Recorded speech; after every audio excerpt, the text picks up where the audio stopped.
Hello and welcome. My name is Melinda Hart. You are watching Stamping with Hart. I am an independent demonstrator with Stampin Up, and you can find more information about the projects that I create, including this adorable slider box card, on my blog at www.stampingwithhart.blogspot.com.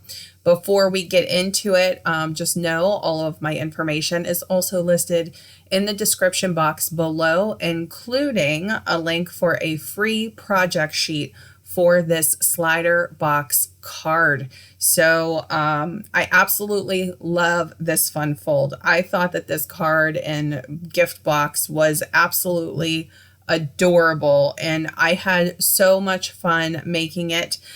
When I did this on my Facebook Live yesterday, I actually messed up the measurements. So I definitely wanted to make sure that you guys are going to have a free project sheet. If you're already on my email list, you already received the project sheet. If you are not on my email list, you can sign up below and then you will get access to the project sheet. Okay, so let's go ahead and jump into this project. So today we are going to be using a few different stamps and die sets to make these cards, but we're doing the same layout for all four projects, and we're using the Lights Aglow Designer Series paper. And what I'm showing you here is 4 different patterns from the Lights Aglow Designer Series paper pack, 4 different colors. So we have black, we have cherry cobbler, we have soft succulent, and we have evening evergreen. Completely different patterns for each one, but the same adorable slider box card at the end of it. Okay, so we're actually going to start with the measurements for our slider box. This is the small base piece that's going to go inside the bottom of the slider box card.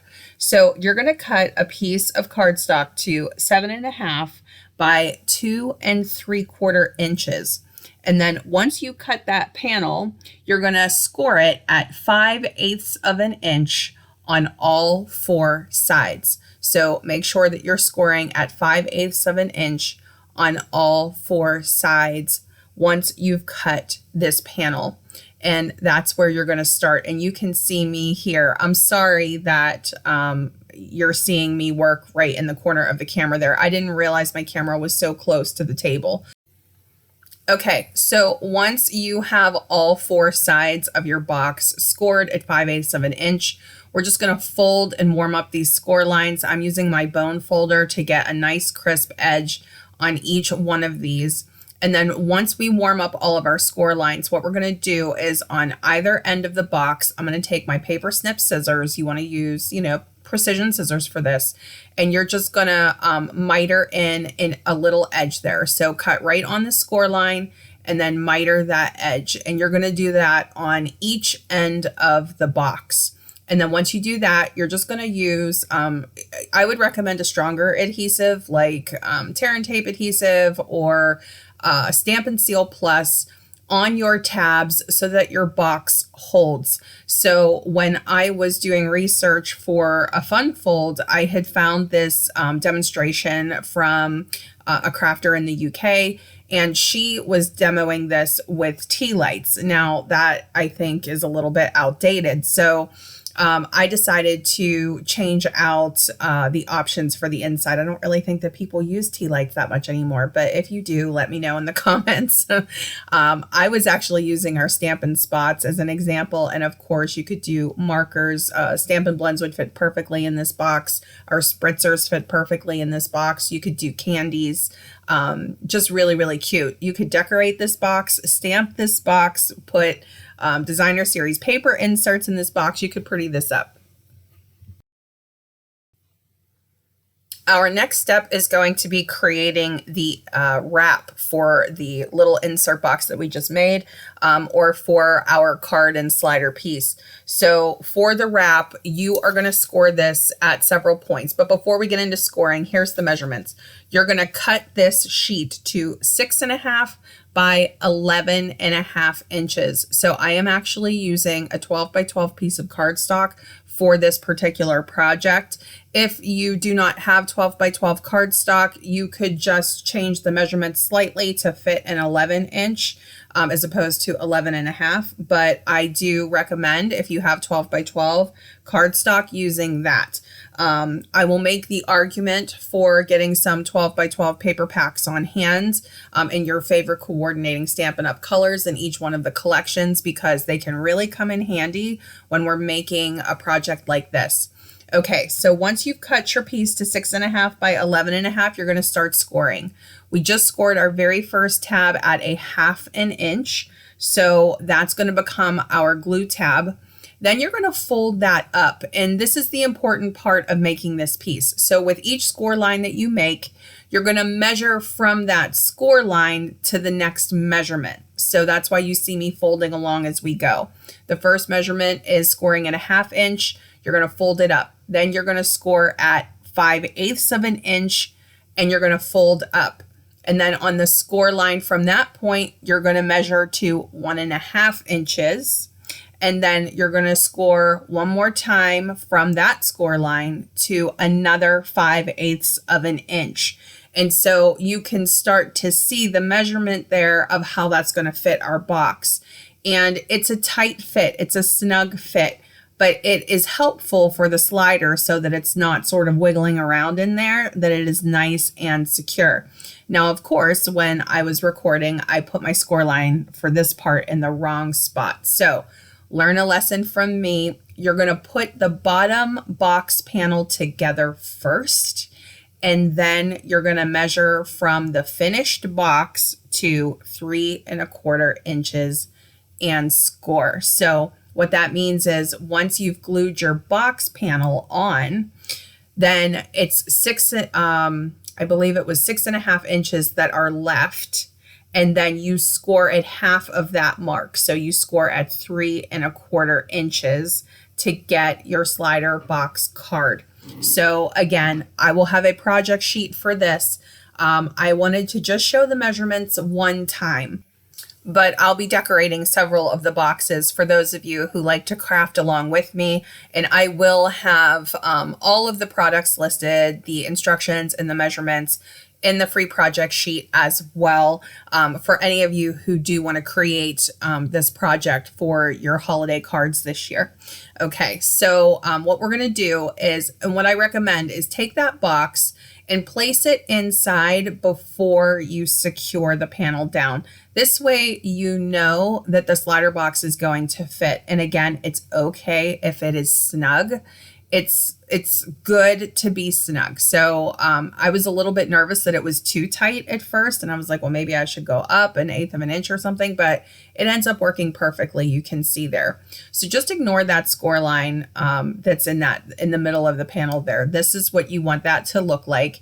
And of course, we're going to decorate the inside and the outside, so you don't have to worry too much about that. So here is our Lights Aglow Designer Series paper. And of course, I'm going with coordinating colors here. So Cherry Cobbler is one of the main colors in the Lights Aglow Designer Series paper. I'm using the Season of Chic, I think it's the Season of Chic bundle, but these are called the Chic dies, which is a multi-season set, beautiful dies. And I'm pulling the snowflakes in particular from this because we're going to use snowflakes to decorate the panel on this slider box card. And I'm going to be using the Very Vanilla Glimmer paper, both as a panel, a decorative panel on the card. So we're cutting this to 3 inches by 6.25 inches. And then we're also going to use this panel for the snowflakes. So I'm cutting the Designer Series paper to 2 3/4 inches and then leaving it at the 6-inch mark. So you don't have to cut in the other direction, just the one cut. And that will nest nicely right inside our Very Vanilla Glimmer paper panel. And that's what's going to go on the top portion of the card. For the next piece, we are cutting to 1 1/4 by 6.25. And this is for the lower panel. This is for the box panel on the lower part of our slider box card. And now we're going to cut this to 1 inch. And of course, we don't have to cut on the other end there. We want 6 inches for the other measurement. So those fit really nicely. And now what we're going to do is we're going to die cut our snowflakes. So I decided to cut each one of the independent snowflakes twice. And I accidentally had this one turned in the wrong direction. So I fixed it in a minute, but we're going to cut those twice. And I would recommend just being gentle when you're pulling out the largest snowflake. I found that I sort of had to pop each of the edges out because this is a very detailed snowflake die. The two, the medium and the smaller ones were perfectly fine. You didn't need to worry about that. But for this one, I would just be careful so that you don't rip any of your snowflake off. If you want these to be flat to the card, I would also recommend using adhesive sheets before you die cut these out so that you can create little sort of snowflake stickers instead. And if you're not familiar with the adhesive sheets, you could always leave a comment below or message me and I'd be happy to tell you about them. They're lovely. But on this particular card, we're going to pop these up on dimensionals. So what I decided to do was go with the patterns that I was seeing on the designer series paper to do the decorative elements on the card. So snowflakes, stars, trees, all of that lovely stuff. Okay, so this stitched rectangle die I cut out in Very Vanilla. I also did the inside panel in Very Vanilla for our Cherry Cobbler card. I grabbed my Cherry Cobbler ink. This is the Season of Chic stamp set. And I'm going to stamp the inside sentiment and then also the snowflake in Cherry Cobbler ink. So this insert is 3 by 6 1/4 as well. And then just 2 snowflakes, one on each edge, you know, kind of partially stamped. And then our sentiment in the middle. This is the Happy Holidays stamp from Trimming the Tree. And I also stamped that in Cherry Cobbler. And that's going to go on the front of this particular card. So now what we're going to do is we're going to start gluing all of the pieces and the panels together. So for the multi-purpose glue, if that is your preferred glue, I think it works perfectly for the inside. Now I use the multi-purpose glue on the back of my glimmer paper and I always regret it when I do it. I just prefer Stampin' Seal Plus because it's a specialty paper, it's thicker. I think it just needs a little bit more of a stronger glue. And I wanted to show you what the other side looked like before I glued my panel down, just in case you would want that other side. But I went with this sort of snowflakes and star pattern right here for the top and for the bottom.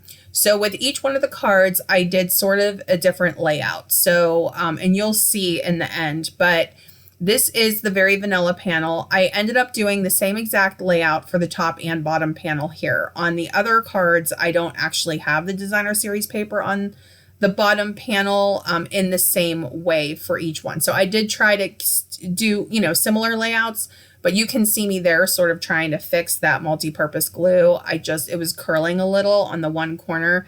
And I'm popping this stitched rectangle die up on dimensionals. That's going to go on the lower part of our card. And then we're going to start decorating the top panel with the snowflakes. And I just wanted the whole panel to be snowflakes.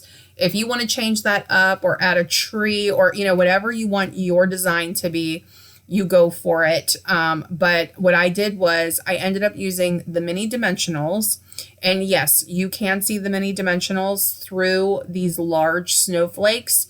But what I'm going to do is I'm going to cover that with a sequin. I did not want my snowflakes to be open in the center. I wanted them to sparkle in the center.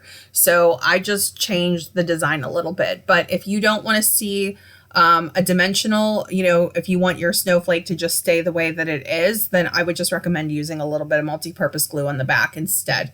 But I popped every single snowflake up on a mini dimensional here. And then I ended up getting the seasonal sequins. I used the matte white. And I liked the way the white looked with the Very Vanilla. I just thought it was very snowflake-ish. It had like a really pretty look to it. So you'll start to see me adding the sequins here in just a minute. But I was really, it's something about those mini dimensionals. Pulling the back panel off is just not as easy for me as the regular ones for some reason.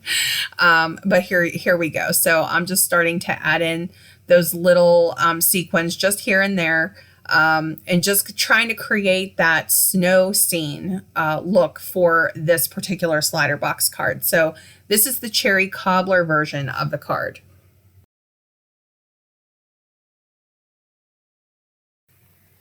Okay, Halloween friends, I'm going to show you how to decorate the Halloween version of the slider box card now. I'm going to use the black Lights Aglow paper for this, and I like the one that sort of looked like fuzzy bubbles, let's call it. And I think it was supposed to look like, glimmers of light. But I thought it actually looked very spooky. So I was like, I'm going to do a Halloween version of the card. So what you're seeing here is the Scary Cute bundle. These are the dies that are part of the Scary Cute bundle. We are going to use both. We're going to use the stamps and the dies. So I'm going to stick with the bundle here. I'm not going to show the creation of the card again. We're going right into the decorative part of this. So what you're going to do is you're going to cut this designer series paper to 3 and then leave it at the 6-inch mark. So the Lights Aglow designer series paper is a 6x6 paper pack. So we're just going to cut it in half. And then what we're going to do is we're going to take the detailed tree panel and we're going to cut it 3 times into the designer series paper pattern here. And it's a super cute look, but you end up with open edges on either side, which can be tricky when it comes to gluing the panel down. And I'll show you that when we get to that step. So like I said, I tend to like to do patterns in repeat, and this is no exception. I recently watched the new Monsters movie, and I just had this thought in my head about what would it be like if there was an entire block of haunted houses where kids were trick-or-treating, like, with the Monsters and with these other, Halloween shows and movies that we see. It's always just that one house, right? There's this whole regular neighborhood, and then there's the one really spooky old Victorian haunted house. And I thought, I'm going to do a card where we have 3 haunted houses, where we have a whole block of haunted houses. And I just thought that that would be so cute. So here's me testing out a different specialty paper. I was trying to look for a background that I really liked, and I found it with my Starry Sky. This is the ombre paper, that glimmer paper. So if you got the 2022-2024 in color glimmer paper pack, you're going to use Starry Sky. I went with the lighter half, and I'm just trimming this down. Again, I'm trimming my panel to the 3-inch mark, leaving it at 6.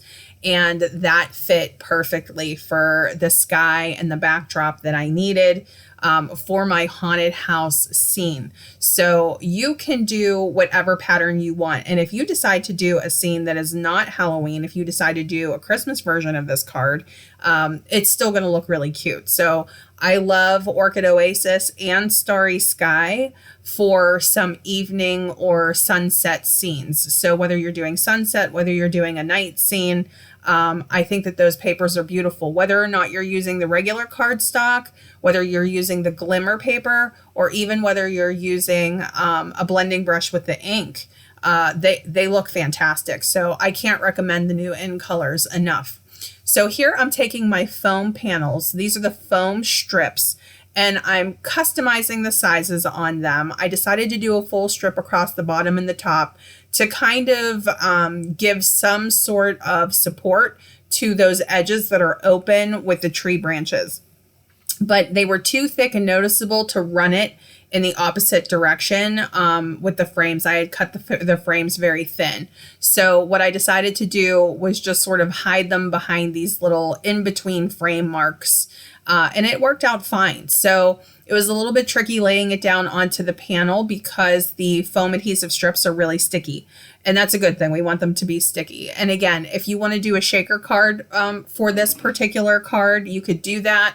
You would just need to have completed edges on either side.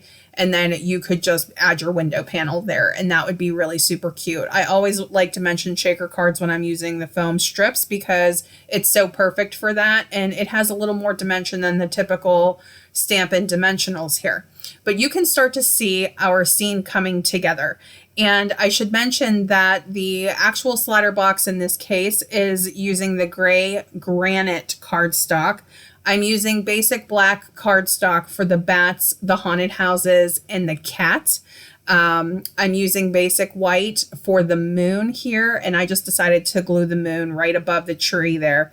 And once I started working with this scene, it is not unusual that I will change my mind about something. And what I was trying to do when I was creating this scene, I wanted to add my bottom panel, but I started thinking about the haunted house, and I thought it would be really cute if the haunted house looked like it had lights on inside, because this is an evening scene, right? So what I ended up doing was grabbing my So Saffron cardstock. If you have any scraps, this is going to be perfect for scraps. And I just took my paper snips and I just started kind of trimming around. So I can't say that it's exactly a rectangle, but all I really wanted was the light peeking out from the windows. And you know, what you could do is you could cut the whole So Saffron panel in, you know, the haunted house die cut as well, and then just take the windows and put the windows inside the black version. That would have been the easy way to do it. But what I did was I literally just fussy cut. I just tucked a little rectangle on the back of each one and just fussy cut around so that you couldn't see it peeking out anywhere but behind, you know, the haunted house. So whenever you cut out a die cut, it will leave those little, you know, window panels. And normally you would discard them, but if you cut them, just put those inserts right inside your haunted house. But that's how I did it. So we're going to do that 3 times. So I wanted, you know, I wanted them all to look like the lights were aglow in the actual haunted houses. I'm placing just a single Stampin' Dimensional on the back of these. Now remember, this isn't, you know, this isn't going inside an envelope. This is the gift, right? This is a hybrid card / gift. So you can put whatever candies you want in here. I think the Kit Kats, the snack size Kit Kats will fit perfectly. You could do like those little Dove chocolates in there. If you need to do something that's non-food, I was showing people in a previous video that you could do those little sticky things. They're like little hands and they have a long string and then they stick to the wall when you throw them. And I think that that would be really cute inside the box as well. So just to go through, this has quite a lot of die cutting to it. And I cut a whole bunch of the bats in the large, the medium, and the small. You get each size in the Scary Cute bundle. And I'm just adding the smallest bats along the side of the house. What I wanted to do with that was, in terms of perspective, the smaller ones closer to the house because that's a little bit more distant, right? Like it's in the background. And then the larger bats kind of, you know, fluttering in the trees and, you know, by the moon was the concept that I had there. So I'm just using my multi-purpose glue to kind of, you know, tack these down. And if you would want to use a stronger glue, you can, like glue dots or something, but the small bats are pretty small. The large bat would be fine for the glue dots. I don't think that would be any problem at all. But this scene ended up coming together and looking so cute. Here is what the finished box ended up looking like. I couldn't film the entire thing, but just put our same inside panel in there. Again, same measurements. I decided to decorate the inside of this little box. I stamped Boo and I stamped the bats in the Memento Tuxedo Black.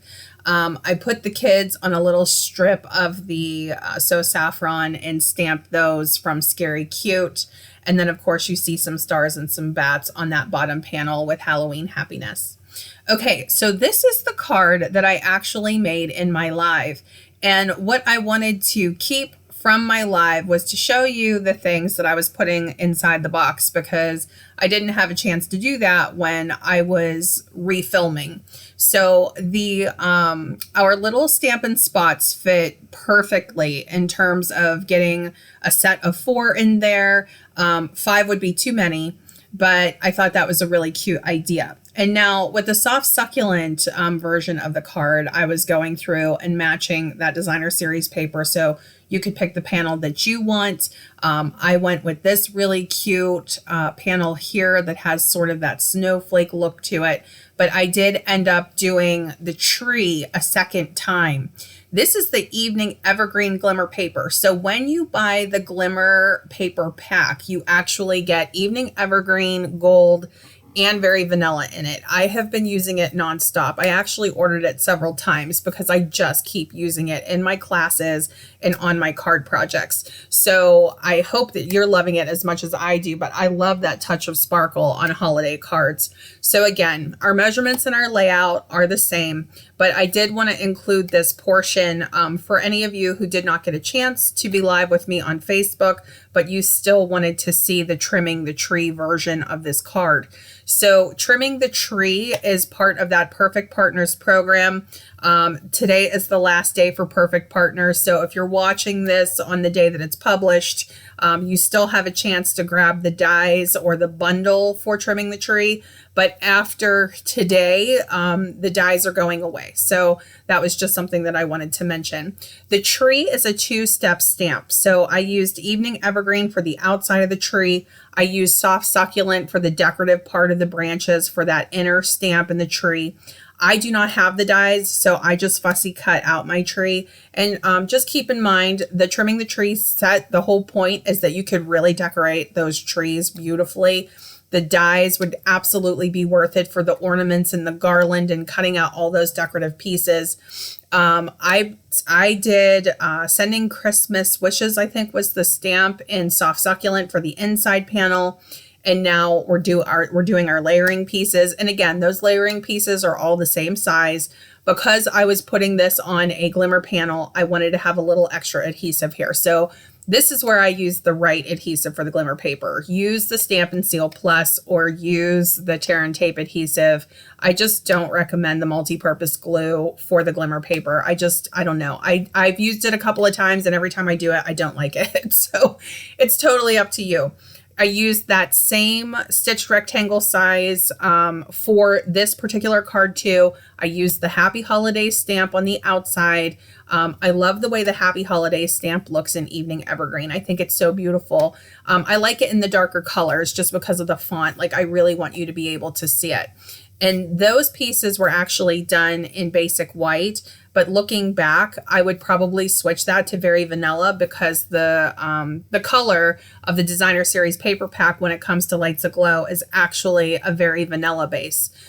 So that's just something that you can keep in mind there too, but it's fine, right? Like it ended up looking fine, but that was just something that I wanted to mention. I'm bringing back in those seasonal sequins.